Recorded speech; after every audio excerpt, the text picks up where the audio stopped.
Yo, balik lagi bareng gue Nanda Sugiono di channel Bridge of Blue.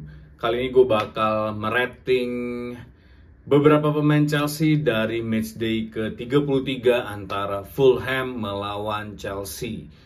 Skor akhirnya 1-2. Gue gak tahu gue mesti seneng atau gue cukup khawatir dengan perkembangannya Chelsea. Tapi yang pasti 3 poin di matchday ke-33 ini membuat kita kembali ke UCL spot buat musim depan. Dan di pertandingan tadi malam itu memperlihatkan bagaimana satu skema yang sophisticated nggak works kalau tidak delivered apapun dan tidak menciptakan gol.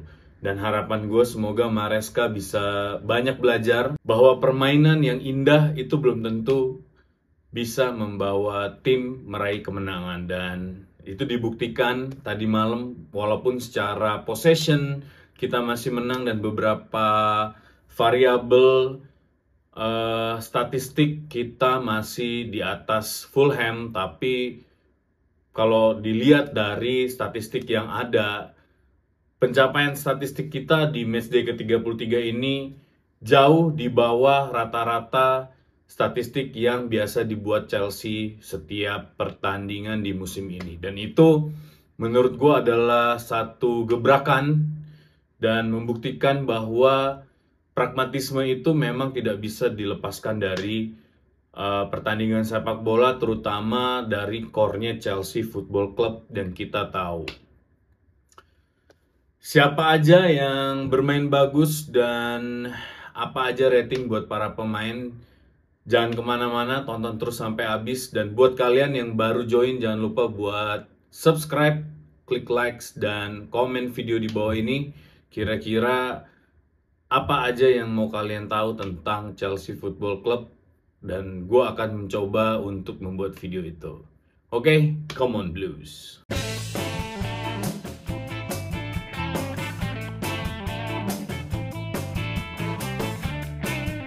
Chelsea bertandang ke Craven Cottage, hanya beberapa meter dari Stamford Bridge.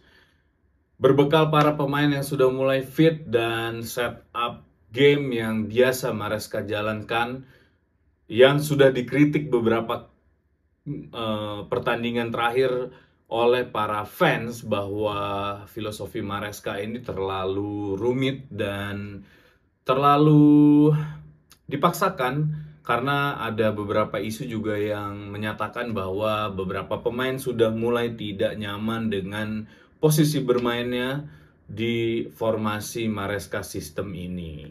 Dan terbukti kita ketinggalan 1-0 di babak pertama lewat golnya Alex Iwobi. Kesalahan dari Reece James yang menurut gue masih 50-50 karena Reece James di pertandingan kali ini kembali dijadikan inverted right back.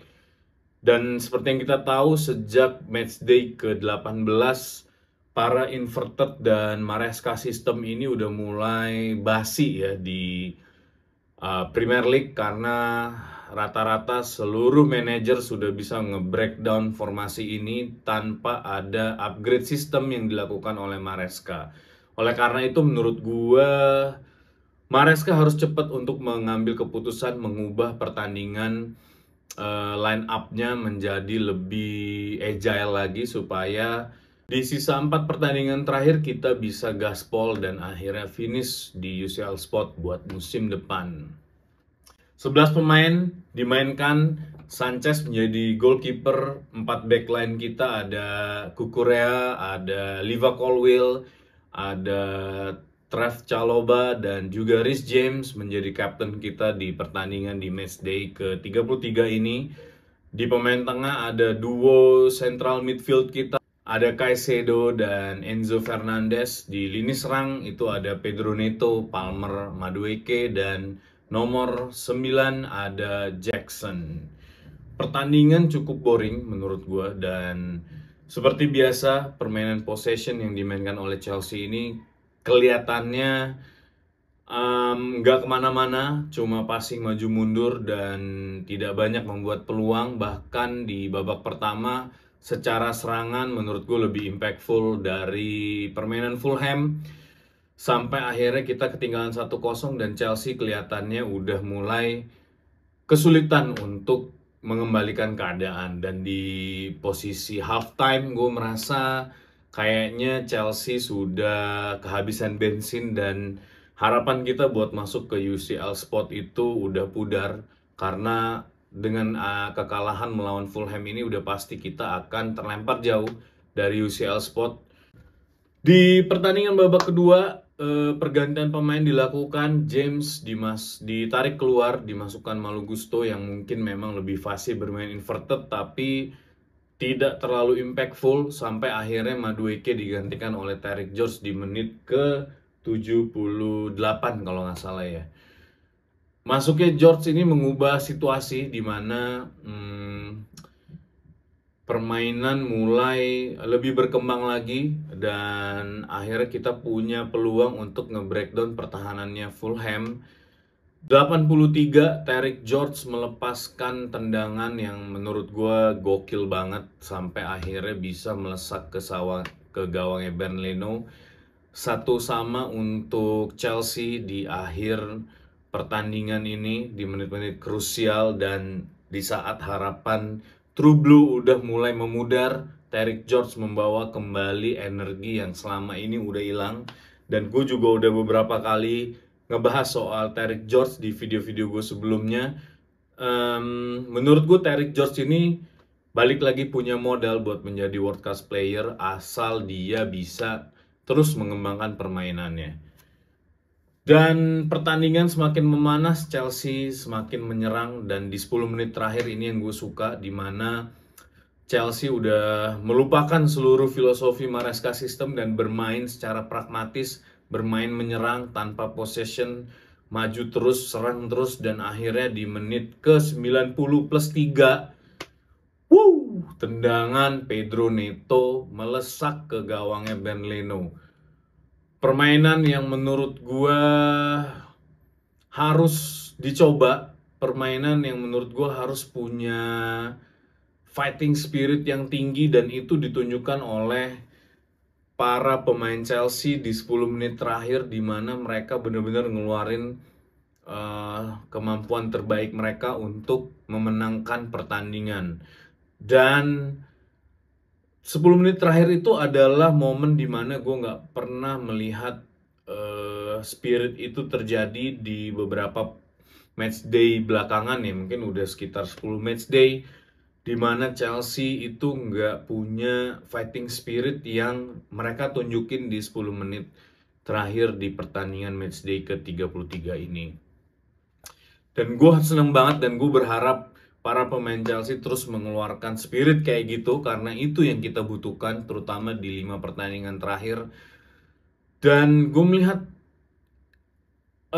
selebrasi yang dilakukan oleh para pemain itu bener-bener pure emotion, dan itu yang sudah lama tidak ada di tim ini ya, di Chelsea era baru ini, yang menurut gue membuat drain semangat para pemain untuk mengeluarkan kemampuan terbaiknya. Koneksi antara fans dan player yang udah mulai hilang ya di beberapa match day terakhir ini. Dan itu balik lagi gue melihat, dan gue sendiri, gue bener-bener, kita semua pasti berteriak, pasti merayakan gol itu. Apalagi gol itu menurut gue sangat spektakuler, tendangannya, roketnya Neto, dan itu bener-bener gol yang sangat memorable ya, apalagi kita melawan Fulham di Derby London di matchday ke-33 ini.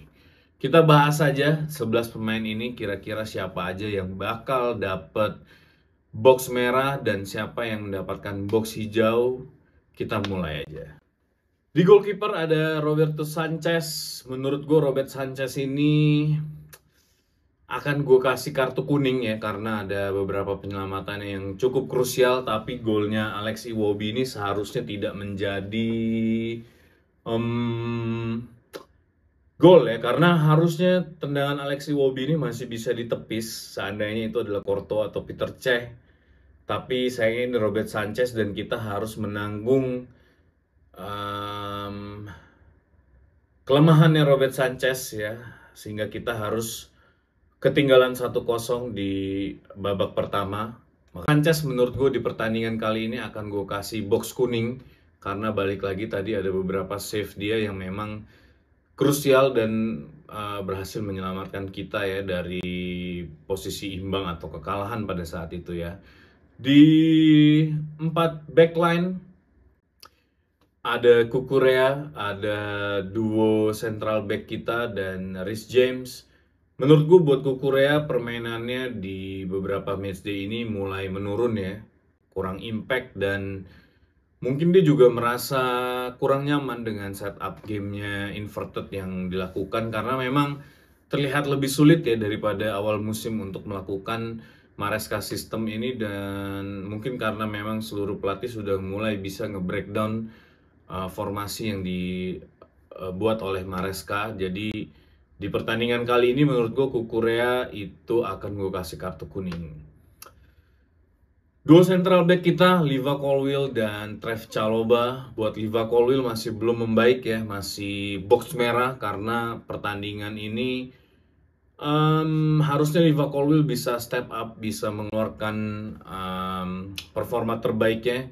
Yang gue khawatirkan dari Liva Colwill ini adalah penurunan drastis performanya dari awal musim dan itu gue berharap bukan karena euforia the next gen of world class defender ya, karena memang di musim ini Liva Colwill ini dielu-elukan akan menjadi next generationnya defender Inggris dan gue berharap Liva Colwill tidak mudah untuk cepat puas dan akhirnya dia malah performanya drop ya. Tapi di pertandingan ini gue melihat memang Liva Colwill nggak punya impact, nggak punya safety net untuk mempertahankan lini bertahannya Chelsea dan berjuang di situ. Trev Chalobah menurut gue masih lebih baik daripada Liva Colwill. Trev Chalobah masih punya inisiatif, Trev Chalobah masih tenang, masih punya masih bisa membaca pertandingan dengan baik. Trev Chalobah gue kasih box kuning di pertandingan kali ini karena golnya Alex Iwobi harusnya bisa di cover oleh Trev Chalobah.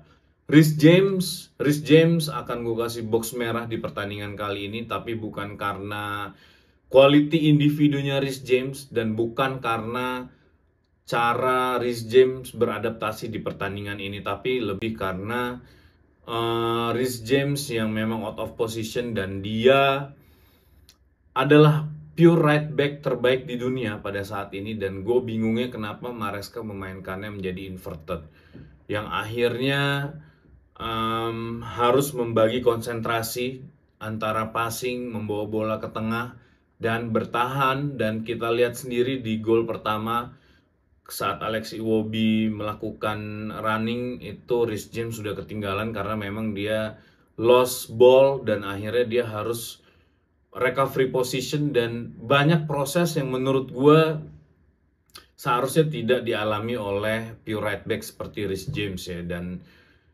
dia diganti di menit ke-45 mungkin karena Maresca melihat ingin mempertahankan inverted ini tapi melihat tidak works di posisinya Reece James sehingga Malo Gusto masuk menggantikan Reece James ya.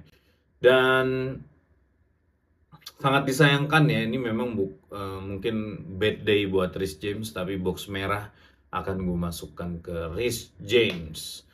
Duo midfield kita Caicedo dan Enzo Fernandez menurut gue di pertandingan kali ini udah bekerja dengan cukup baik. Caicedo juga sempat beberapa kali kehilangan possession, kehilangan bola, tapi dia bisa recovery. Begitu juga Enzo Fernandez, mereka bahu-membahu. Dan trivia quiz, duo midfield ini adalah duo midfield terproduktif di Premier League di musim ini. Ya, datanya nanti gue kasih lihat, kalian bisa lihat di layar ini.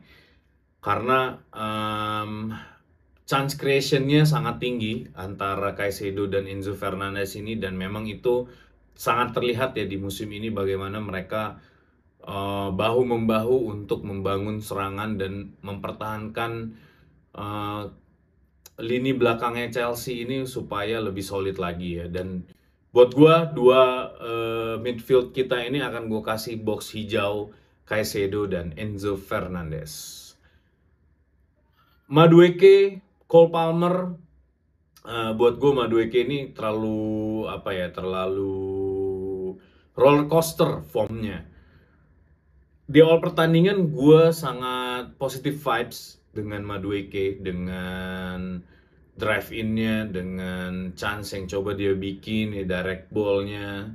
Menurut gue Madueke bekerja cukup lebih baik daripada Neto di babak pertama. Tapi entah kenapa Madueke ini terlihat kedodoran ya di babak kedua dan akhirnya dia performanya tidak bisa terus ditingkatkan dan harus digantikan oleh Tyrick George di menit ke-78. Benar-benar nggak ada impact di babak kedua eh, dan tidak bisa membuat GA. Madueke gue kasih box merah di pertandingan kali ini.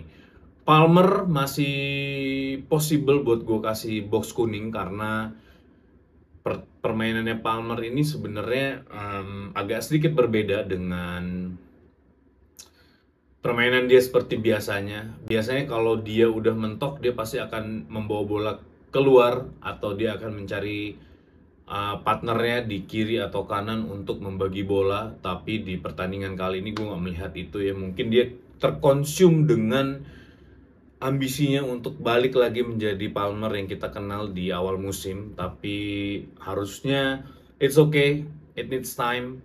Gue yakin Cole Palmer dengan skillnya dan dengan skill dan visi yang dia punya, dia pasti akan balik lagi selama sistem ini bisa bekerja dengan baik. Dan gue melihat di 10 menit terakhir itu semoga menjadi jawaban ya buat Chelsea di paruh musim kedua ini, supaya Cole Palmer juga bisa turn on lagi, bisa on form lagi, dia bisa meng-create GA yang selama ini kita butuhkan ya. Neto tentu aja box hijau, spektakuler permainannya tanpa kenal lelah, dan kali ini Neto tidak membuang-buang kesempatan untuk membuat GA dan golnya gila luar biasa banget.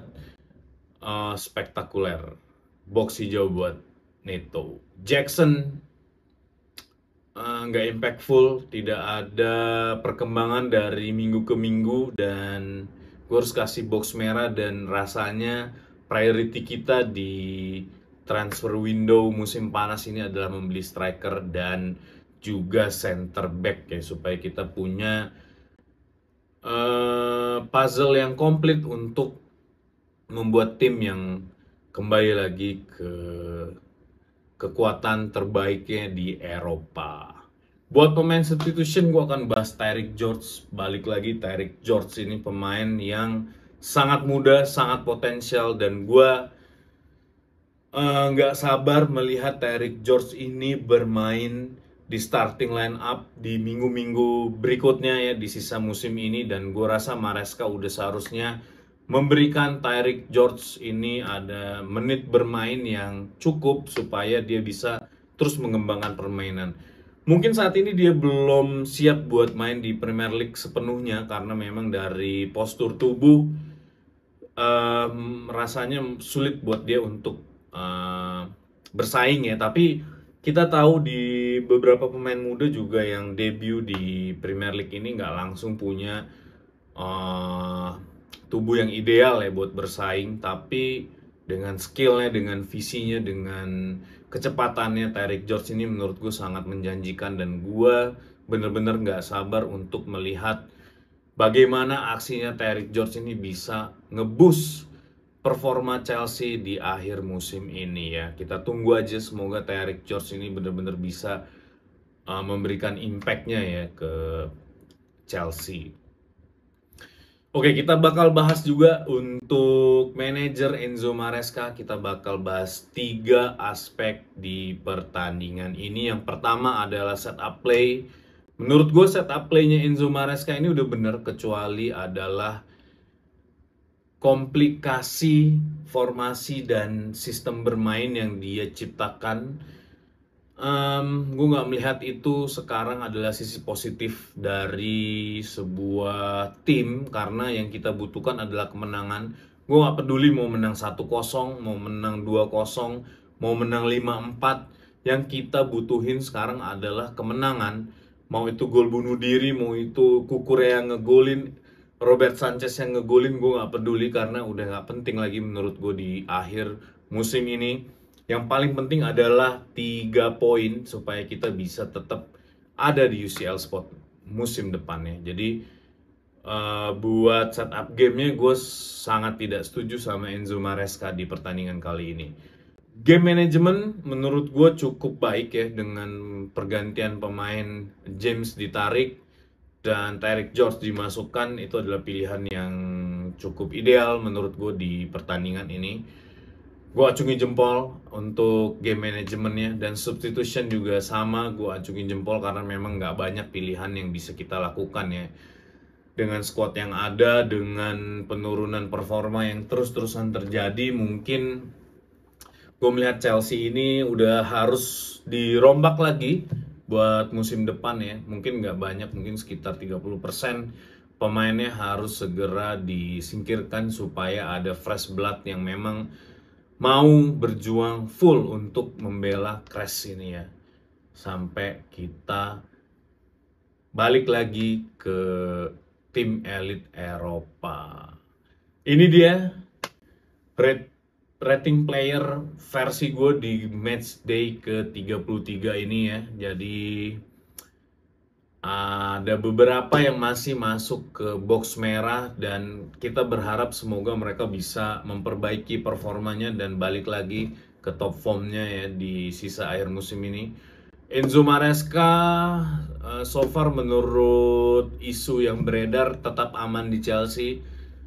Balik lagi, gue nggak membenci Enzo Maresca, gue hanya ingin dia bisa menerapkan permainan bola yang standar, yang nggak terlalu sophisticated. Jadi sistem yang terbangun itu memang solid dan fundamental. Dari situ mungkin baru dia bisa mengembangkan permainannya jadi lebih kompleks lagi ya gitu. Balik lagi bareng gue Nanda Sugiono di Rate the Player berikutnya. Buat kalian yang baru join, jangan lupa buat subscribe, jangan lupa buat likes juga supaya gue lebih semangat lagi untuk bikin video-video kayak gini. Dan jangan lupa juga buat komen kira-kira kalian mau gue ngebahas apa soal Chelsea. Ketemu lagi di next video berikutnya. Up the Chelsea.